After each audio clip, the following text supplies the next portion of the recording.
Then attend to this heaven slice of an angel. Wrap this skin on dice and woes alike. Love and pride, look at her vows. The meaning of life, one subject to paradise. Christian lives, most reflected. Often bears a pit, put running fear to fear.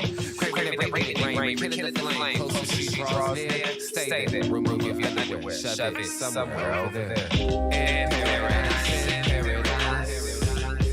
We know our purpose. In paradise, in paradise.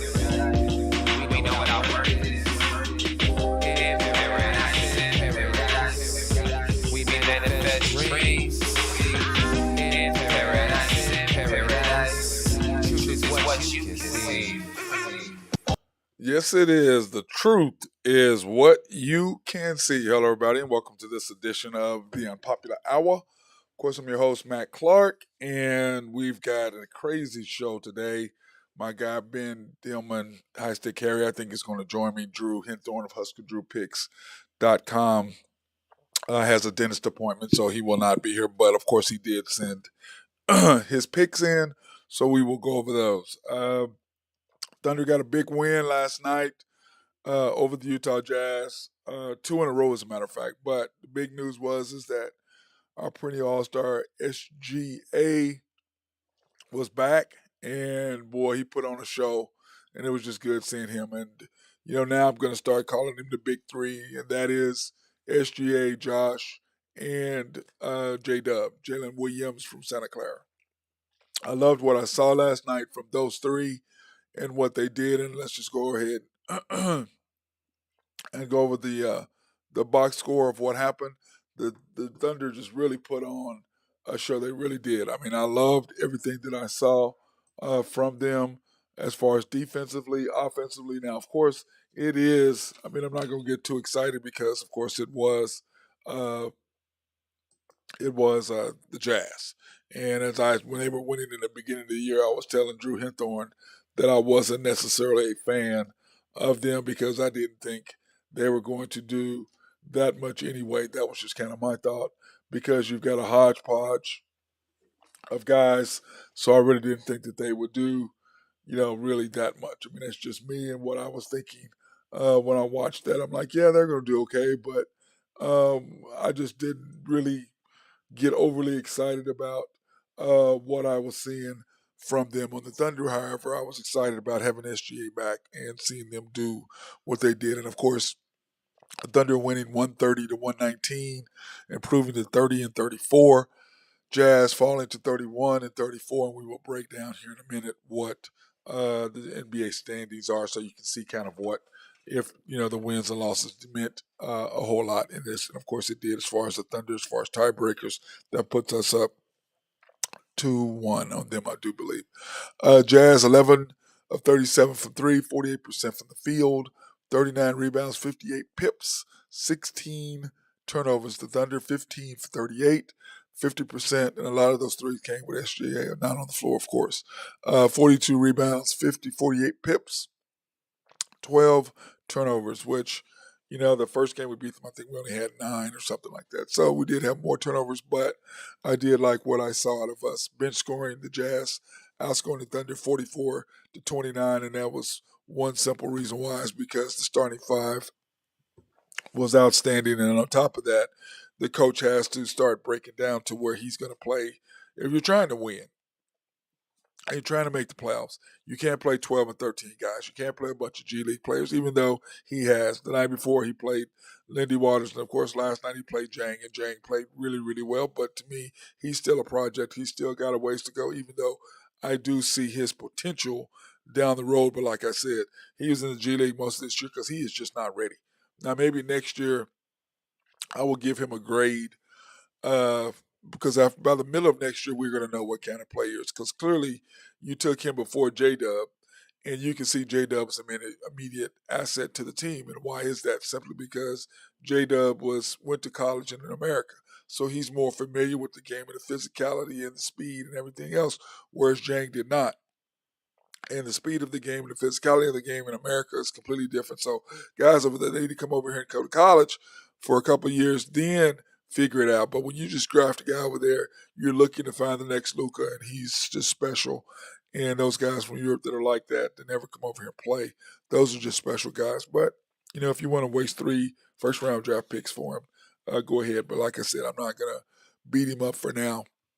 When you look at team stats, Jay Will, only 2 points last night on 20 minutes. I still think he needs to get more, but of course, he was splitting time between Saric and Sarr. Olivier Sarr, we got him back last night because we need some sort of presence inside. I mean, he didn't block any shots, but on the other side, he caused a lot of issues, and that people had to think twice about driving to the basket because I do like Jay Will, but Jay Will is not going to be a shot blocker as far as somebody coming in. Now, he can block shots, and you can see last night he didn't have any blocks, but you can see he can block shots, but from behind, close up. But he's not going to intimidate anybody coming down the lane. Whereas Sarr at seven plus would at least make somebody think twice, and maybe which he did last night. He did not block any shots, but he caused several shots to be, I'd say, probably baskets that may have been made that were missed.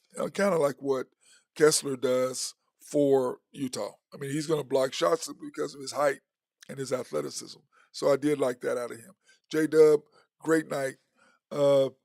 34 minutes, he had 32 points, 12 for 15 from the field, so efficient, 4 for 5, his best three-point shooting outing of his career. SGA, of course, we got him back, 37, 38 points, 10 for 17. He and Durant are the only guys I know that can. Steph Curry, he can do it too. Klay Thompson as well. Those guys can get, Dame maybe, can get, their average on 17 points, on 17 shots. I mean, KD averages, 17 shots and averages 27. And that's one of the things that still just bugs me about this today. How the hell do you pick Russell Westbrook over Kevin Durant? I'm never going to get over that one. I just don't. I just can't see in any circumstances how the hell you pick that guy over him. I just don't get it. Cost Oklahoma City a lot by that one decision. Picking Russell Westbrook cost you Kevin Durant, cost you James Harden, cost you so much. It's just, anyway, I'm not going to beg it up. We're talking about the Thunder today. SGA, like I said, 10 for 17, 1 for 2 from 3, 19 free throws. Now, my concern with SGA is he's like James Harden. They score a lot of points by going to the free throw line. Well, in the playoffs, it's a completely different game. There's 2 seasons. There's the regular season and the playoffs. They're officiated completely different, which some people have an issue with. I do not.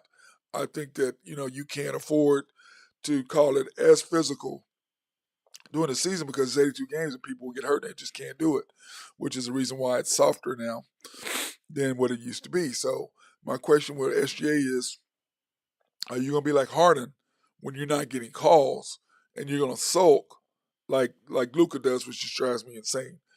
Or are you going to play through it and forget about it and be able to adjust to the physicality of the playoffs, realizing you're going to have to get and ones that are just 2-point baskets instead of going in, throwing up a shot, thinking you're going to get a call, and you don't, then you get mad, they come down and they score, and then you miss again because you're still mad about what happened in the opposite possession before. So that's a question that I have for SGA. Josh Giddey, 32 minutes, 10 for 16. I mean, you look at that efficiency between our starters. They were our 3 best players. They were 32 of, 15, 31, 41, 48. Look at that. That's efficiency at its best right there.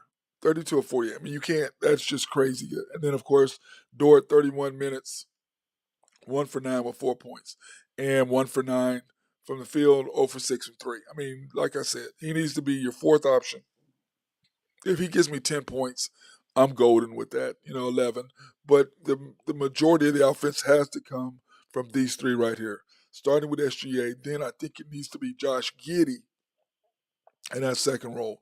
And then Jalen Williams, J-Dubs. But J-Dub has more dog in him than Josh does.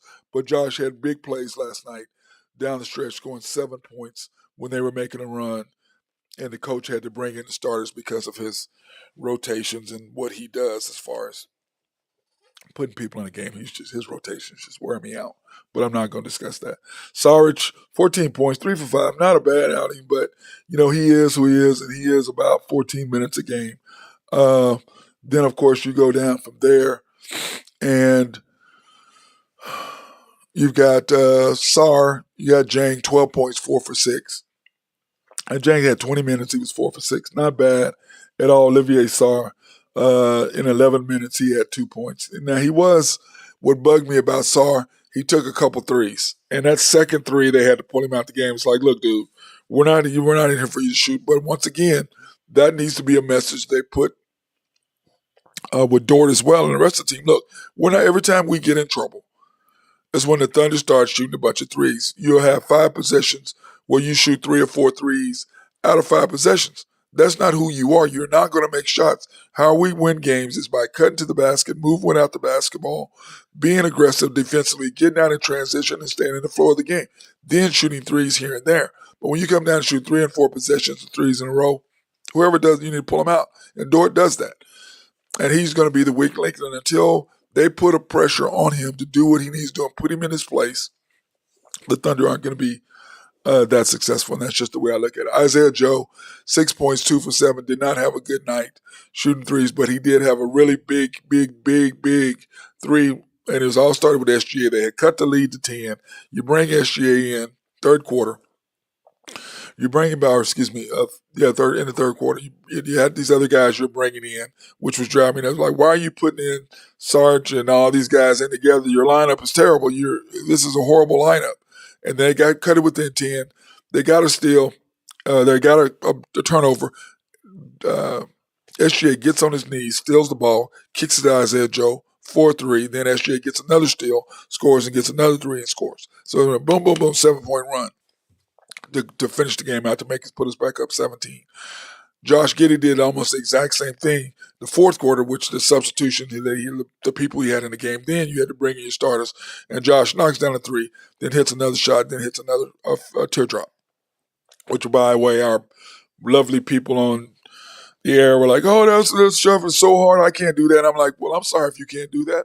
My fourth graders can do a teardrop. A teardrop is one of the easiest shots there is to do in basketball. And Josh is very good at it at 6'8", and I like him to do it more because he needs to go to the basket more. And it's one of his patented shots. It's not difficult. And it just drives me nuts that them sensationalizing something that's an average or reverse. It's average. You're in the NBA. If you can't, there's a lot of guys who can't do that because they're not skilled.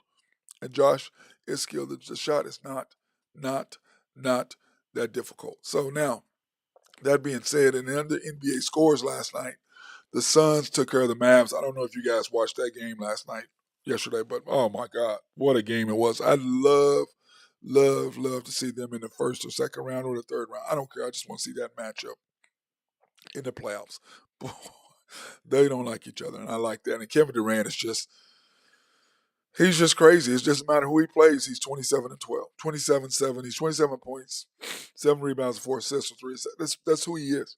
Doesn't matter. He rocking chair would doesn't look need the great in our ball. new house. He doesn't need the ball. Eh? Well, you should definitely see how Guy.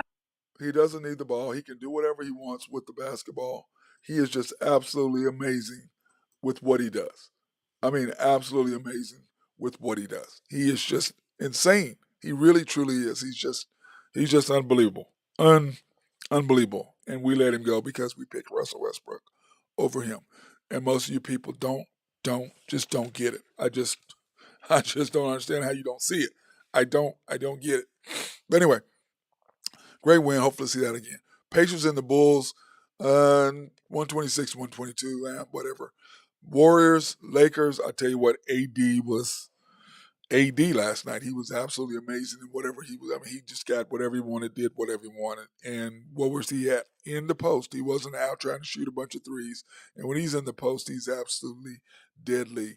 And of course, the Warriors are the Warriors on the road, which is a good sign, hopefully for us. So we'll see how that works out. Blazers, 122. Magic, 119. Much needed win for the Trailblazers. The Hornets getting beat by the Nets, 102-86. Blah. And the Spurs and the Rockets, 142, 110, whatever. They're both bottom feeders trying to get Wembanyama. Thunder, of course, big win over the Jazz, much needed. Bucks and Wizards, That game was tough. It was tighter than what the score was, 6 points. But the Wizards had the Bucks on the ropes for quite a long. But of course, the Bucks did what the Bucks do, came back and got the W. And then the Knicks, without Jalen Brunson, came back and got the win, double overtime over the Celtics. What a good game that was at the last night. Watched that and enjoyed it. And of course, I did not see the Clippers and the Grizz, and we'll talk about that and why here in just a second. So, in NBA games today, you've got the Blazers at the Pistons, the Celtics at the Cavaliers, which the Blazers, that concerns the Thunder in our seeding. The Sixers and the Pacers does not bother. That's not a concern us at all. Hawks Heat doesn't concern us because those are all East Coast games. Raptors and Nuggets. The Nuggets should handle their business at home against the Raptors. Now, this is a game that matters. The Pelicans and the Kings. And why is that? Because when you look at the NBA West bracket and you look at the standings right now, the Nuggets, of course, they're way out. The Grizzlies, however, 38-25 without Ja. So we'll talk about that in a minute. But the Kings, 37-26. But then what I was going to try to say is when you go back and you drop down and you see where the Thunder are, we're 30-34. The Lakers 32-34. Jazz 31-34, which is what was important because in the tiebreaker, that gets us over the Jazz, which is what we needed big time. The Pelicans 31-33. So when you see us where we're at from 8 to 9 now, those are all play-in teams. Okay, that's the Pelicans, that's the Jazz, that's the Lakers, that's us, and that's the Blazers. So what do we need to get to 8th place? You need to get to 8th place. That's where you got to go. But I'd rather be in 7th because I'd rather play the Grizzlies than the Nuggets. We do not match up well with the Nuggets at all. We just don't. It's just a matchup thing, and I don't really want to see them when it comes down to that. So that's one thing that I talk about that, when you get into playoffs, it's about matchups. And here is the Thunder's remaining schedule. Okay. Now, and we'll talk about this with Ben and Drew tomorrow. We'll kind of break it down on what we think the Thunder need to do. But you got Golden State tomorrow at home. And Golden State is a horrible road team, but we like to make shots and jog down the court. And Golden State is great in catching shots. 10 other team scores, 1 pass, 2 pass, they score. And it's demoralizing to what you just accomplished if somebody can turn around and score back on you within 4 seconds. Now, we did it to Utah a couple of times, which last night, which I loved. But then, of course, we've got to go to Phoenix. Then we've got to go to the Pelicans. And then we have to go to San Antonio. And then we got Brooklyn at home next Tuesday, a week from tomorrow. So when you look at it, then those next games matter to us because we've got to win. There's 1, 2, 3, 4, 5 games in the 7 days. And SGA is not going to play them back to back. So we got to figure if he plays tomorrow night, which he's going to, he's not going to probably play against Phoenix. Then we got to go on the road to fly to New Orleans and then turn around and play San Antonio the next night. Now, the question is, can we beat San Antonio without SGA? Possibly. Okay, possibly. And then, of course, Brooklyn, and that's going to be a tough one right there. But we should be able to get that at home. So, but these next 4 games are really, really important. I don't know which Golden. I mean, we could get Golden State, and we really need to get them at home. The whole thing is you have to win your home games. So we've got Golden State at home, Brooklyn at home, Phoenix again at home. So those are 3. Charlotte at home is 4. Detroit at home is 5. Phoenix at home again at 6. And then Memphis 7. So those are 7 games. You've got to go 5-2 in those 7 games to even remotely have any kind of chance in moving up. That's a must. That is just an absolute must that you've got to win 5 out of those 7. Now, that being said, we're going to talk a little bit about Ja Morant and what has transpired with him. Now, him and what he did with the gun on IG. First of all, if you're a professional athlete, firearms are not allowed in team vicinity. That's at practice, that's at the games, that's in any facility. How did Ja get the gun to where he was at? He clearly took it on the plane with him. Now, getting on your plane with your teammates is not like getting on a plane with the regular plane, like at an airport or whatever, where you got to go through the checks and all that. You just grab your stuff, you get off the bus, boom, you're there. That's how that works. Okay, kind of like flying a private plane. Same thing. When you have your own plane, who are you? You got your boys. I mean, you get on the plane, y'all are gone. So when they talk about him being suspended a minimum 2 games, now when Agent Zero did that for Washington Wizards, he was suspended for the rest of the year after having a gun in the locker room. So the question is at this point is, what are they really going to do to him? And what these guys, these young kids don't realize is that the NBA, the NFL, Major League, they know everything. They can talk to the FBI. They've got connections. They know everything, who you are, who you hang with, what they do, what they talk about, where you go, whether you smoke weed, whether you do blow, whether you take pill, whatever it is you're doing, they know. They know everything about you. Okay? They know everything about you. So now the issue is with Ja is that you come from South Carolina and you're flashing up the Crip signs and all of that stuff. Bro, what are you doing? You're in the league now. You have a signature shoe. You saw what happened to Kyrie. The reason why you have your shoe, Kyrie don't have his shoe no more. You cannot have a shoe. Second thing, Powerade hadn't had an NBA endorser in 5 years. They picked you because you arguably are the next face of the NBA. And then you're getting ready to kick into a $230 million contract for the next 5 years. And you're going to throw all of that away because you're trying to be hard, because you're trying to be with it. Are you serious? Why do you worry about these people? And those aren't the people you're going to make money off of. Now, granted, you did all this to get out of that. Now you're out of it. You want to be back. You want to show your heart. For what reason? Because I promise you, if you're showing guns and showing money or whatever, you think some people on the internet don't see that? They're going to come find out if you hard or not. Then what happens? You could lose your life. You could be paralyzed. There's all kinds of bad things happening. Why are you wanting that? Stay away from that.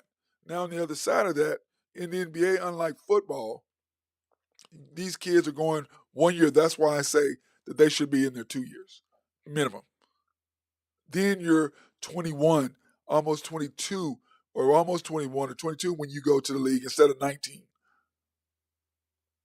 It makes a huge difference in your mentality. Your parents are there, your mom is there. And you look at Rayford Young, Trey's dad. Rayford is Trey's dad. He's not his homie. He's not now. He is his homie, but he's his dad. Son, this is what we're gonna do. This is how we're gonna do this. How we're gonna do that. Because I know that because we work with him. So I know how he is. He looks. We need it this way, and this way to make his best for my son. So he's helping his son and teaching his son and keeping his son. He is his dad, his advisor. He's not his homie. It seems like T. Higgins, and I don't know if I don't know if he is or not, but it seems like that T. Morant, that he's more of, his son's taking care of him. He wants to keep his sunglasses on the sideline, hang out with this girl and that girl. And I'm John Morant's dad. That's what he wants to seem like he's trying to do. And all along, here's your son running with the wrong people, brandishing guns. His mom, they were trying to get into a fight over some shoes in the mall. Well, first of all, you're with Nike. If your mom wants some shoes, call up your rep and he'll have them sent to her. If your mom wants something, she doesn't have to go anywhere. And if she does go somewhere, you don't act a fool. Now, NBA players' wives do it all the time. Some moms do it all. They act a fool because their son is so-and-so to somebody. Well, no. No matter who you are, when you were disrespected when you were poor, then those people treated you like that. Now, why would you all of a sudden have a little fame, have a little worth, have something, then you treat the very people who were like you the way that people treated you? Instead of with respect, because you understand what those people went through. You understand how people disrespected you. Now, I was blessed that did not happen to me because of the simple fact that my parents sacrificed for me, and I got blessed about being around people who helped me get to where I need to do and got me understood. My parents were straight up. My dad was sick. Here's this, here are the rules. We don't care about none of that stuff. And I used to ask him, Dad, well, so and so does it. He goes, I'm not their father, I'm yours. So T. Moran's got to stand up. Now I'm not saying that that that he's not, because I don't know the situation. Okay, I'm just guesstimating here. But on the other side of that, I know how I was raised. I know how I'm as a father. I'm no nonsense. Hey, look, that we got to stop that. You're now here. In order to do that, you are the breadwinner, yes. But in order to secure your future and your grandsons and your great grandson and your great great grandkids and great great great grandkids, you're getting ready. You've already made 100 something million. You're getting ready to get another 250 plus. Who knows what you're getting from Gatorade and Nike? 500 million or so. You could be the face of the NBA. Now, what does that mean? That means that, hey, all that gang shooting and all that signs, that stuff got to stop. Now, you can keep doing it, and then you'll be out of the league, and that 200 million's gone, and that shoe is gone, and all this other stuff is gone. And then you better take care of your money, because I can promise you, once you're not in the league no more, all your homies, not your homies no more. I can promise you that. I can promise you that. Once you're not a superstar, or once you're not rich, or once you don't have anything to give these people, they're gone. It's like all the beautiful women around you. If you ain't got money, they ain't with you. That's why I tell a lot of the girls, I say, you know why the guys treat you like trash? Because they think you're with them because they got money. They know you wouldn't be if you didn't. Not to say that women are chasing money, but some of them are. And they'll admit it. So, enough of that. Got to get off for it. Let me take a quick break. So, I mean, I'm sorry about that, but it just bothers me that this kid comes from nothing, gets everything, and then wants to go back to acting like a fool. I mean, bro, you have to step away. Now, when you say you need help, that means there's something else going on.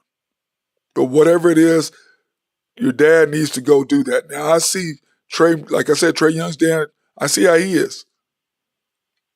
That is his son, not his homie. Now, this is homie. I mean, you're still your boy. That's your boy, y'all. You my homie. We hang out. Like when my son was the same way. Hey, you my boy. We hanging out. But at the end of the day, I'm still dad. I'm still the ones in charge. It's just like when my grandson, little G, was wanting to do something, and my son was like, Dad, whatever, that's my, he looked at me. I said, okay, you can do this. And my son looks at me and goes, Dad, I'm his boss. I go, yeah, and I'm your boss. So, little G, come on over. Get what you need. You want some Dr. Pepper here? It's 9:00, whatever. Because I'm your boss. And that's how that should work. That's father, son. So his dad is going to have to step up and put his son in his place. And can't be afraid, well, if he does it, well, he's going to cut me off. Well, if that ain't really who he's going to be, but he ain't going to do that for that. He's probably going to respect you more because you're trying to tell him what he needs to be. And like I said, I see how Rayford Young is. I see the way he treats Trey. He is his homie, his friend, but he's, first of all, his father. And he's looking out for his, look, Trey, we're going to do this, we're going to do this, we're going to do this, we're going to do this. Which will allow you to do this, and this over here. But this is what we've got to do first in order for you to get over there. So that's what Rayford does, and that's what his dad is going to have to do to put him on the straight and narrow. So that being said, I want to thank Collaborative Logic for everything that they do for us, keeping us online and live. Appreciate them. And if you've got any needs for any software or you need any hardware or you need some software written or I'm sorry, I'm struggling because I'm still a little fired up about my last comments. But if you need some software written or if you got a website you need to be designed, they can do that for you. Mark Long over at SRB, if you have engineering, surveying, or planning, they are the people to holler at about that. Oak Grove Trucking and my guy Jose Fierro. If you need some dirt or some rocks removed and hauled off, please holler at my boy at Oak Grove. And then Greg and Max Nafee, once again, as always, taking care of me and supporting me in everything that I do. Last but not least, YNB, family owned and operated since 1912. They are the bank that makes things happen. They're an equal housing lender, and of course, they're a member of the FDIC. And if you want to pre-qualify online, you can at www.ynbonline.com.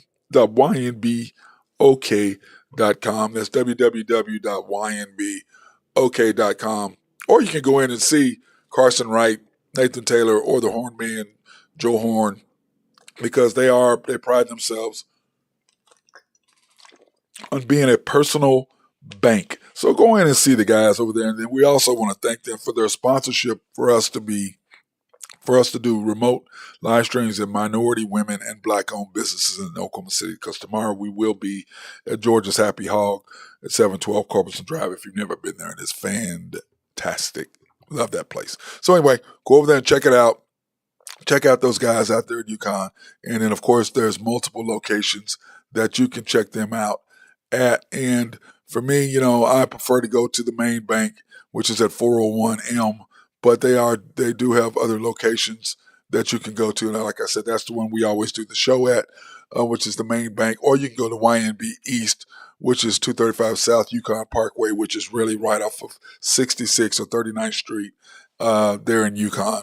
Or you can go to the YNB Mustang branch on North Mustang Road, 218 North Mustang Road, and the YNB Parkway, which is Garth Brooks Boulevard, which is I-40, and Garth Brooks Boulevard right in front of the hospital, right across from Louis. They're right there.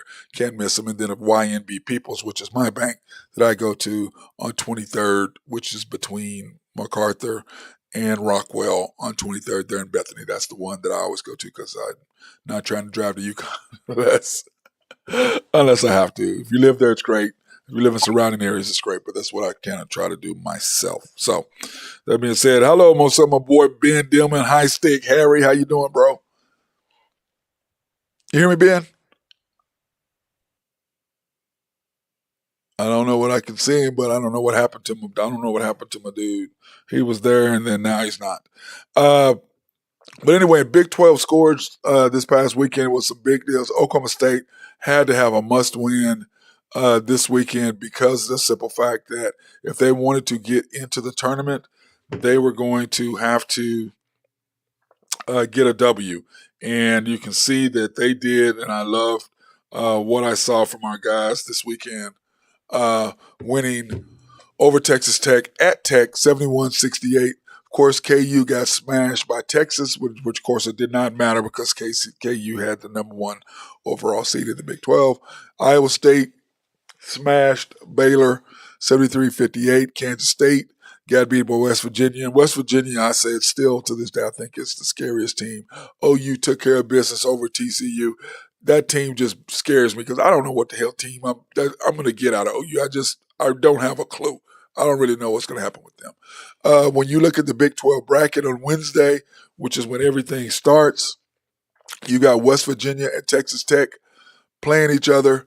And then, of course, OSU and OU in game 2 on Wednesday night for the play-ins. And, of course, the winner of that game meets Texas. The OU-OSU game meets Texas on Thursday. And then the winner of the West Virginia-Texas Tech game plays at Kansas. So anyway, that's kind of what I looked at right there. And I'm sitting there and I'm going, okay, I'm not overly excited about what I saw from hey, Ben, can you hear me now? Ben he's trying to get online with me, but I'm going to just resend him the deal since he can't. Are you there? Yes, sir. Okay, what's up, there you are. Okay, I couldn't get you. Yeah, it took me a couple tries. I tried bouncing in. I don't know what was going on. I couldn't hear you. So I was just like, oh, well, we'll go from there. Yeah. But anyway, I was sitting there talking about the Big 12 bracket coming up. That Yes, sir. It's looking like a good one, honestly. Yeah, I'm glad that OSU really is playing Texas versus Kansas because we match up with them a little bit better. But I guess I would rather have played Texas Tech. I don't really want to play OU because I don't know what the hell which OU team is going to show up. I have no idea. You never know with that freaking OU team. I mean, OSU's a little more stable, but that OU team, I mean, it seems like one day they might be top 5 teams in the league, and they might lose to the bottom 5. You just never really know. They're insane. They are I just don't understand them at all. Too hard to read. I had to keep them off my board for betting and stuff. I couldn't do anything with them anymore. I couldn't either, and then it just drives me crazy with them. I don't know which kind of team I'm going to show up with. But did you hear my little 15-minute breakdown of John Morant, my frustration, I guess, thing with John Morant talking about him. If somebody's not obsessed with, or not upset, if somebody's not upset with that, that'd be I just don't understand what he's doing. You got the whole, you got the whole, how do I word this? You got the whole like world by the, by the testicles. You got it all right now. You're, number one player in the league, pretty much. Number one up and comer for sure. Yeah. And you're doing all this crap and all this thug stuff. It's like, hey man, just like, let's like make our paychecks, go home, go hang out with there's no reason for any of this. But what upsets me, because I've never seen anything like that. Obviously, like with my hockey deal, it's not like guys going around brandishing guns. But I've heard a few stories, like with who was the guy with the Washington team? Agent Zero. Yep. So there's a couple different times when this happened. But this one's in a nightclub. Yes, this was not in the locker room. This was in a nightclub. But Ben, it's like, oh man. But Ben, he had to take the gun on the team plane. Yeah, he had to. Yes, that's the point. This is the same thing with the basketball teams. New Mexico State and all that stuff. They had to have the gun on the bus. Like it had to have been there. It had to be with them. Yes. The same way. It had to be on the team plane. It had to be on the team charter. It had to be on everything. If you're a professional athlete, you don't go through regular TSA. What you do is you drive up pretty much to the tarmac and you park your car on pretty much on the tarmac. You take the bus. I'm saying, in hockey at least, they pull up to the airplane, like they literally pull up on the tarmac. Everybody does themselves. There's stories of guys like like they're like, what is this car doing going 150 miles an hour down the tarmac? It's because some Russians are driving their Porsche down the tarmac. It's because like they have a different security like deal than they do for NFL, NBA, all of them. Like all these guys, they don't have to go through the regular TSA. They can go through. They have their own little special deal that they can go through. So you're allowed to bring things that you probably shouldn't be allowed to bring. Same with on the buses. It's like all these kids like they can bring whatever they want because they think they need a gun going across state lines or something. It's just unreal to me. But I don't know. It's just one of those things. I guess that's society changing, and I guess that's the way that things are going to have to be. And I think back in the 90s and the early 2000s, everybody kind of like took it for granted and said, you know what, these guys aren't going to be doing anything. But they are. So I think it's just one of those problems. Well, they're not allowed to be. A gun is not allowed to be on any sort of professional premises, whether that's in the gym, whether that's at the game. Yep. I think the first time I heard about it was that Wizards deal where they had like a gamble, like they were all betting on the plane, and then when they got back, somebody didn't pay up, so they brought a gun to the deal and said, That was him. Yeah, he brought a gun. Yeah, so I was saying, that's just unreal. But yes, I think that kind of started the whole thing. And now I think some of these guys feel like they're invisible. But Ben, he got suspended. Invincible, not invisible. But he got suspended for the rest of the year. That cost him $10 million. Yeah, for being a fool. Probably should have cost him more than that. Probably should have cost him, We're probably trying to collect $20 or $200 or something stupid. Yep. But my thing with him is that his dad needs to step up instead of hanging out on the sidelines, being his dad and sleeping with this young girl and that young girl because that's his dad. He needs to, like I was talking about, Trae Young's dad and how he is. Rayford is here. I'm your friend. We're gonna hang, but I'm still your dad. Like me and my son, we're gonna hang out. I love hanging out with you, my boy. Same thing with your dad. But at the end of the day, I'll hang out. Yeah. But at the end of the day, he's dad. You know what I'm saying? At the end of the day, yeah, exactly. He's dad. But he's also going to make sure that you're taking the right steps to make sure you're the best man that you can be. You would think. So he'll also hang out with you, off camera and do all things. You guys can tear it up and have a great time. But also, he's not going to be out there stepping foot and making you look like a jackass. Well, but the whole thing is that I don't know. Unlike Rayford, I don't know. Rayford went to Texas Tech and played ball, so I don't know. Unlike him, I don't know if his dad ever got out of the street hood mentality himself, if that makes sense. And there needs to be a line between father and friend. Yeah, yeah. But what I'm saying is, if he never got out of that mentality, correct. To him, it's okay for his son to act that way because that's normal. Well, because that's his boy. Yeah, that's normal.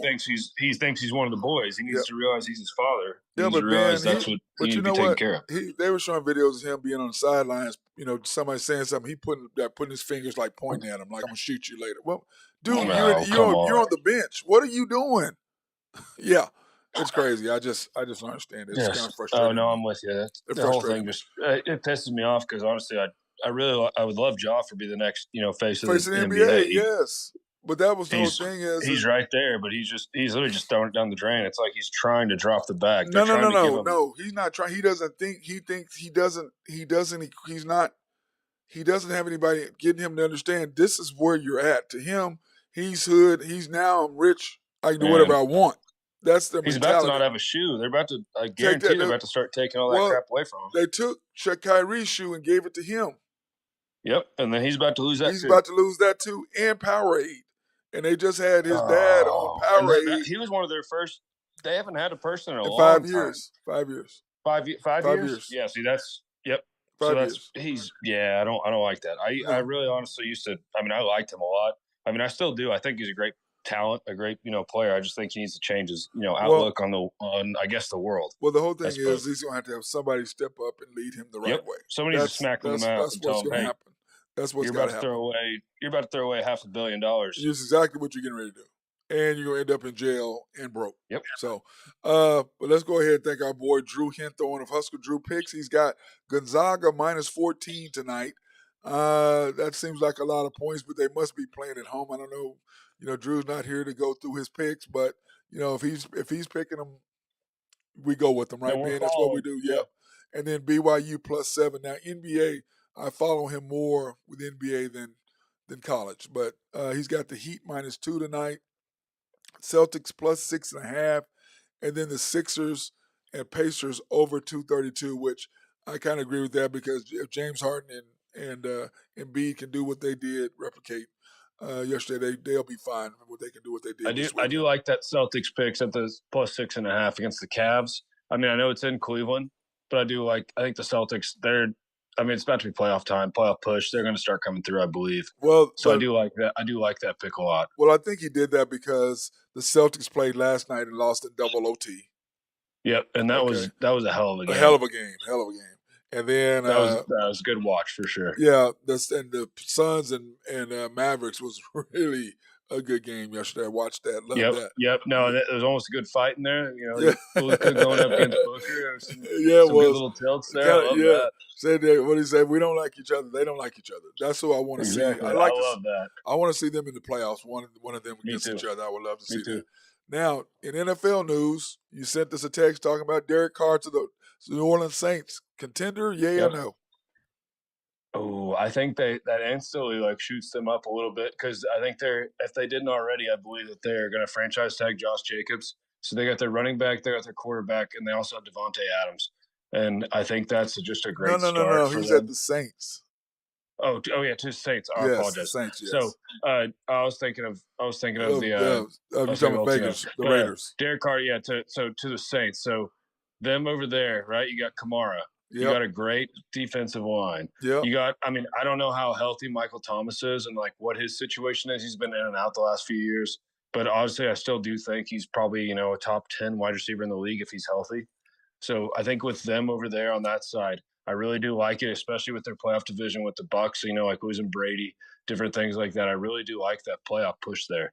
I think that they could have a hell of a run here, especially with Derek Carr. He's going to come in there. He's going to. I don't know what they're doing with Jameis Winston. I haven't read up on any of that or what they're doing with. Well, he's going to be gone, or he's going to be a backup again. That's what I was. Yeah, so he's either gone or a backup, right? And then so I think, and then you got Taysom Hill. So you got a couple options there. I do love him going there. I think that might have been the top place for him to go, and I wouldn't mind living in New Orleans. So I think it's kind of, and all the places they're visiting are also very nice, Tampa and all that stuff. So it's going to be a pretty good spot for him. I do think, and I didn't look at the contract. I don't know what his numbers are. $130 million. $130 million. Not how much that's guaranteed by chance? It's going to be 60-something guaranteed. His first 2 years are guaranteed. The last 2 years aren't. Oh, so yeah, so he did it right. So yeah, he did okay. Yeah, he good for him. He got less money than what he would have gotten being franchised by them, but I think that overall he's in a better situation. He's not a top 5 quarterback, so I think they did good there. Well, and then you said that what that does is that also kind of sets the market again, because when you look at Daniel Jones wanting $40 million, I'm like, that's insane, paying him $40 million. That is just crazy. Yeah, he doesn't deserve that. He deserves in the 30s. You had 30, low 30s. I mean, Yeah, no, they're about right to the same play, but he's about a movable piece though at this point. I mean, if any team wants to step up and throw him 40, he might take it. Well, the problem is with Daniel Jones, he's at the point now where nobody's going to really spend that much money on him. They'd rather go get a Baker Mayfield for $30 million or whatever. Oh, yeah. You'd rather go get somebody like that you're going to pay less money to. You're not going to pay lock this guy in for 4 years, 40-something million, and lock up your franchise. You're not doing that.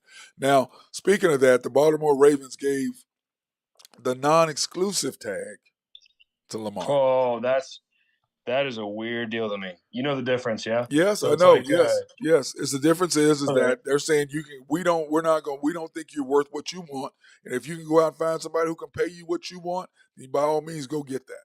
That's what they're saying. They have to give them two first round picks, right? That's the point. So I mean, that means a team has got to give him a fully guaranteed contract and give up 2 first round picks. Man, I would say if San Francisco didn't do that, San Francisco's not going to do that. Years, I'm saying if they didn't do it for their last draft pick, they would have had the capital to do it. Yeah, but they gave up everything for him, and he hasn't played a damn game. Yep. So, but San Francisco wasn't going to fully guarantee. John Lynch is not going to fully guarantee Lamar Jackson. Okay? Oh no, but they would have given up the first 2 draft picks. And probably But you got to remember though. But Ben, you got to remember, you've got to sign him. Which means you've got to agree to his terms. Yeah, you got to agree to his terms.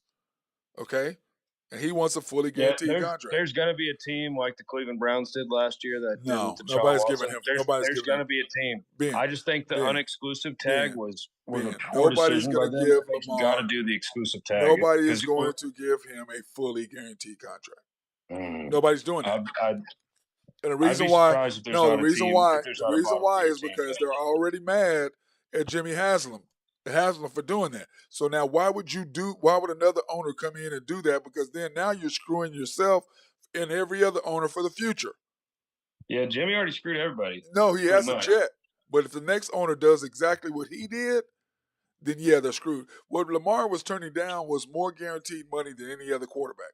He was getting $133 million at signing. Nobody else got more than 106. Okay. Well, he just wanted the Deshaun. No, he wanted the Deshaun numbers. He wanted the 230 guaranteed. Guaranteed, no matter what. But this is what I'm trying to tell you. He was getting $133 million when he signed his name. Then he was getting $45 million. Lost you, bub. You hear me now? Can you get me? Did you hear me? Ben. Good. Yeah, I can hear you fine. Can you not hear me? I lost Ben again.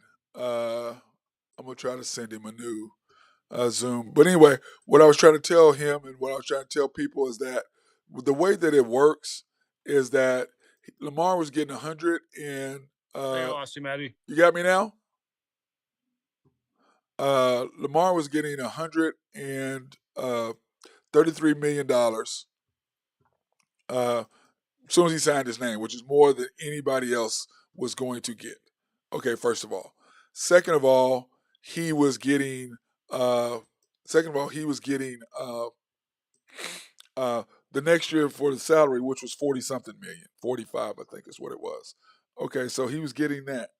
Now, when you add in that plus that first year, so that is what? That is $178 million that he was going to get the first year. Okay, then turn around and he's getting the next year, which is another 40-something. So he was going to get 250-something million in 2 years. So what? But the deal was it wasn't fully guaranteed. And I understand his point, but nobody's going to give a running quarterback that amount of money. That's not going to happen again. Deshaun Watson's deal was an outlier. And the problem is his mother's his agent, and he doesn't get it. But no team is going to turn around and screw over the whole league for a guy who hasn't spent the last 2 years, who hasn't finished the last 2 seasons. He's been hurt the last 2 years. Nobody's doing that. So I think Lamar, to me, you turned down the biggest signing bonus. You got that, Ben? You hear me now? Yes, sir. Sorry about that. But anyway, he turns down. It booted me out for a second. Yeah. Anyway, I kicked you off and then resent it. I believe it. But anyway, he got the $133 million as soon as he signed his name, which is more than anybody else. Then you were getting the $45 million guarantee because that was going to be your first year. So that's $178 million right there off the top. The first year, you're getting Yep. $178 million. Then you know they're going to bring you back the next year for your next 40-something million. So then that's another $40 million on that top of that. So what is that? Almost 200 whatever million that you're going to get in 2 around years. 212. Yeah, you're getting in 2 years, and then you know they're going to keep you around for that.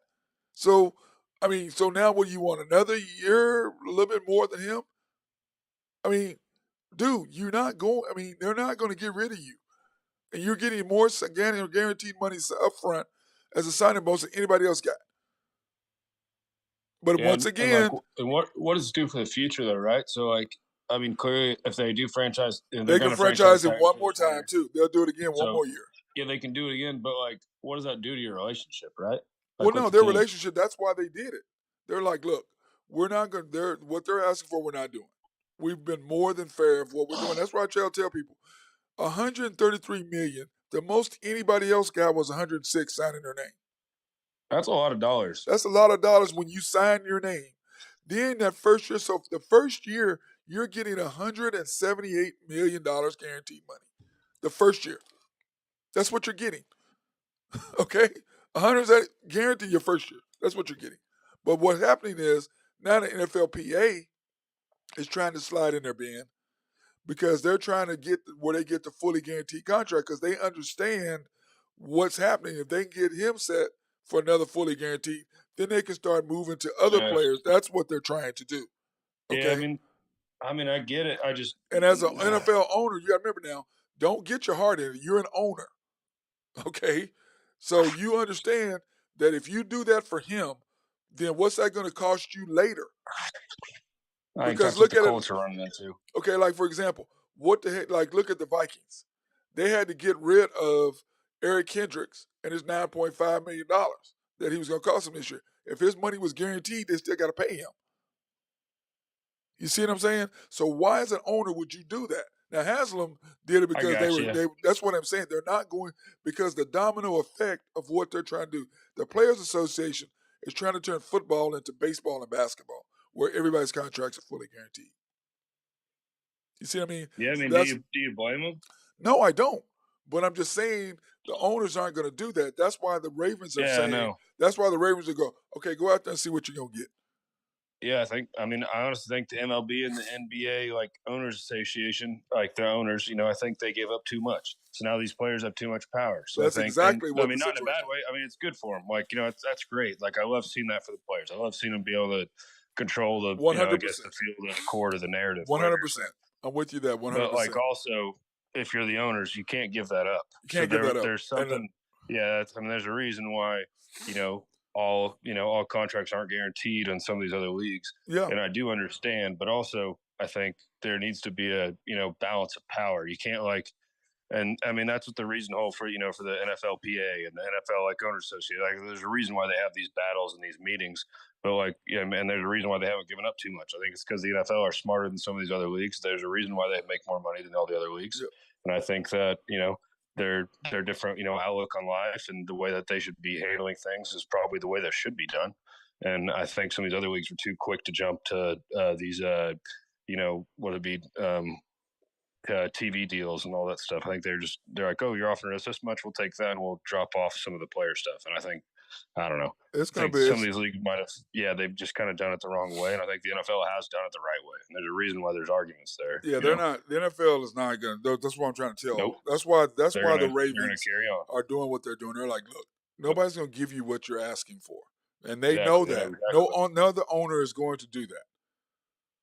I think they have some of the best lawyers in the world, and that's why. But the whole thing is that if another owner does it, then that screws the NFL as a whole. Correct. Okay, so that's the why owners are going right now. They have all the power. So then, if another owner does it, then what you done is you taking the power completely away from them. Now players can come in and go demand fully guaranteed, fully guaranteed, fully guaranteed. Right now, you're in complete control. You're going to lose that control if you do that. That's why they're not going to do that. That's why everybody's pissed at the Browns. And that's Sean right. Watson did. And all the owners are so mad at him for doing that. So what? That's what I'm saying. That's what I was telling you, Ben. If I'm mad at you for something stupid you did, then I'm gonna turn around and do the same stupid thing that you did is gonna cost me more money. Jeez, yeah. I'm so not every doing single that. owner just. They're billionaires. Yeah, they're all having to cough up about $50 million guaranteed after that, just because of that one deal. One deal. That's exactly right. Now, the Cowboys franchise and Tony Pollard, how you feel about that? Love it for them. Especially because they're going to have Zeke still. I think that was a good move for them. They're going to keep him being dynamic. I'm not the biggest Cowboys fan. I'm a Ravens fan. You're not Drew? Which sucks. But I do think it was huge for the Cowboys. I think that's a great deal. I think they're getting them at a good number. And I also do think that it's going to keep them dynamic, which they need because they don't have – they got CeeDee Lamb and stuff, but they don't really have the most offensive powered, wide receivers. So he offers a different dynamic to that team, and I really think that was a good deal for them. Yeah, I agree 100%. I think there's something they have to do. And then my understanding is they're looking at drafting Bijan Robinson. I'm like, whoever gets him, they're going to have a steal. Now, somebody was telling me the Chiefs are looking at getting his backup. That guy was ridiculously good at Texas. And, he got hardly no carries, and he was really good. They're saying the Chiefs were looking at getting him. And I'm like, the Chiefs need another Kareem Hunt. Kareem Hunt, I believe if Kareem Hunt hadn't did what he did with the Chiefs, they would have won that first Super Bowl that they got beat when Tom Brady did it. They would have won that one. They would have won the second one. I think they'd be 3 or 4 in right now because with Kareem Hunt running, he's a monster. But, of course, once again, doing what he did, messed up everything. Now, did you watch a little XFL? Have you watched any? Ben? A few 30 minutes here and there, but I haven't really. I still don't even know the damn stuff. I support it, but I watched some of it yesterday, and I got to see the Renegades, and your guy from OU won again. He's for the Arlington Renegades. They won again. It's Coach Stoops. And you got the Sea Dragons beating the Vipers 30-26. Of course, the Renegades beat the Guardians 10-9. The Defenders over the Battlehawks 34-28. And then the Roughnecks beat the Brahmas. And you know where the Brahmas are from, clearly, San Antonio. Brahma Bulls. But anyway, here are the brackets, or the division as far as the scores are concerned. The Roughnecks are 3-0 in their division. The Arlington Renegades are 2-1. And you can look at. Are you there, Ben? I can hear him. He just can't hear me for whatever reason. I don't know why he can't hear me. I'm going to try to cut him out one more time and reset him one more time to see if I can do it. But, anyway, guys, when you're looking at the XFL, I'm still trying to learn all the rules right now, which I'm enjoying. But it is some good football. And, of course, we do want to support Coach Stoops and what he's doing right now. We wanted to support Coach Stoops at the Arlington Renegades. I still need to get with my boy Allen so that I can go see one of their games. I do want to go watch one of their games in person because, to me, watching something on TV and watching it in person is not the same thing. So I'd like to go see the Arlington Renegades play a home game. I need to get my boy Allen and ask him about that. But anyway, the San Antonio Brahmas are 1-2. The Orlando Guardians are 0-3. And in the North, the Defenders are 3-0 at DC. St. Louis Battlehawks 2-1. The Seattle Sea Dragons 1-2, and the Vegas Vipers 0-3. So it's interesting to see where these teams are. Do they have NFL teams? The Rockets, clearly Houston has an NFL team. Arlington, the Cowboys are there. San Antonio, which is interesting, you got 3 Houston teams in one division, which is kind of crazy. One state has 3. Was that 3? Now they have 5 professional football teams. And then when you look at the FCX North, you got St. Louis, who used to have a football team. And now the Rams, of course, are in L.A. And then Seattle Sea Dragons, they do have an NFL team. And then, of course, Vegas Vipers, they have an NFL team. So, anyway, those are the divisions. And I'm kind of liking it. But like I said, I need to go see a game in person just to see my own feel, because I like to see things. I'm a very visual person, so I like to see it in person because I like to do my eye test, because a lot of people don't do the eye test. To me, the eye test tells me everything that I need to know about somebody, because once I do the eye test, that way I can see in person what you're doing, what you're not doing. Are you moving? Which is why I like to sit the club level tickets that that I get to sit because I can see the whole game. Now, I do like being down low. I mean, it's okay, cool. If I'm not really trying to dissect and look at the game, it's kind of nice to hang out. But for the most part, I'm there to watch the games and see how things are developing. So for me, that's kind of why I do that. So, but anyway, like I said, I'm going to call Alan and see if I can get in to watch a game because I really want to see one. So in NHL scores yesterday, my Kraken beat the Red Wings 5-4 in OT. The Penguins, again, 5-4 over the Lightning. And the Predators 2-1 over the Panthers, which was an interesting Yes, sir. game. Oh, Got there you are. buddy. Okay. I was just talking Finally about came through. I was talking about hockey. Talking about how the Kraken, how the Predators were 2-1 over the Panthers is where I was at now. Oh yeah, that was a good game for the Preds. They're kind of slowly falling out of the playoff picture. Panthers, same thing. So both these teams kind of just struggling. Yep. And then the Senators 5-3 over the Rangers. The Rangers, dude, what's up with them? Now they've got the trades. What's the deal? I have zero idea. That has been just one of the things. I don't know if it just takes a minute to click, which I do understand. Some of these guys have played together in the past, so I am kind of confused as to why it is turning out the way it is. But this Rangers team I thought was stacked. I thought they were going to come out flying, and they just kind of have been a little flat lately. Yeah, they have definitely been flat. Of course, point night for your boys, the Bruins over the Sabres. Yeah, that was a good game for the boys there. Everything's starting to kind of click a little bit. Power play's working good, so boys are looking good. Yep, and then my Stars 5-2 over the Blackhawks. Gotta love that. Otter's going to be in net tonight again. I do like them tonight. They will be playing, I believe, the Flames tonight, and they've dropped 5 in a row. So I do like them in net. 3 points right now. I do like the chances. Speaking of the Flames, they lost to the Leafs last night. Speaking of them. Yes. Yep. That was kind of a boring game, to be honest. I thought it was going to be 7-6, not 2-1. So it is one of those games. But another good win for the Leafs. I hate that for the Bruins. That Leafs team keeps changing shapes. They're moving guys around. Everybody's looking good there.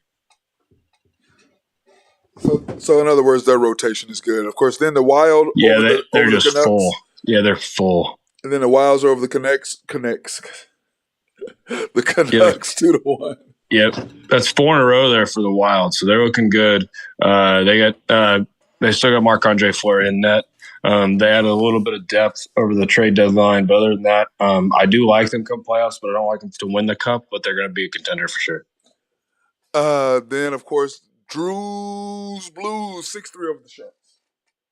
Oh yeah. Drew's Blues 6-3. So, if they could have had these wins early in the year, they would have kept all their pieces. But now they trade everybody away. They got some young guys in there. Jordan Kyrou is awesome. He's one of their assistant captains now. But he's going to be a great piece moving forward. And I think if they move around him, they should be looking pretty good. And then the Canadiens and the Kings, 3-2 Kings victory. Yep, another good one for the Kings. I think they needed something like that to get done. They're still trying to push for that first position. The east side is all a little bit open still for home ice and different things like that. So these wins against these smaller bottom feeder teams are going to be big for anybody in the east. So I do like the win here. I think the Kings are going to keep going. They lost, obviously, Jonathan Quick, which they traded around and all that stuff. But other than that, they still look pretty good. And then, of course, in games today, you have the Sharks and the Jets tonight at 6:30.